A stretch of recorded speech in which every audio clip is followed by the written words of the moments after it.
பொறு. நீ விசுவாசியா கூட இருந்தா ஹார்ட்ல வைப்பேன். நீ வித்த காட்ட முடியாது நான் கோப்பனு கப்பேன். இவனாம் ஜெகதம் எருமிகளாங்கான சீரும் சிறப்பா முடியும் சம்பவ சீனு. நீ தகராறு கொடுத்தா பிள்ளைங்க அட்டாக் மோடு ஆனு. எவனும் மறைக்க முடியாதே. அதிர்றதா நெஞ்சு அதிரணுமாங்க. பதறதா உள்ள பதறணுண்டா. உதறதா காலு உதறணுமாங்க. வருவது அண்ணன் ஆண்டனிடா.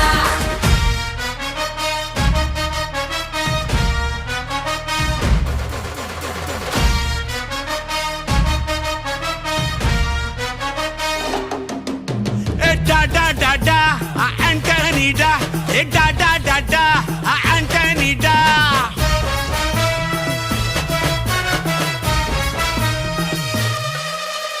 நீ தெளிவா இருந்தா தெரியும் ரூட்டே.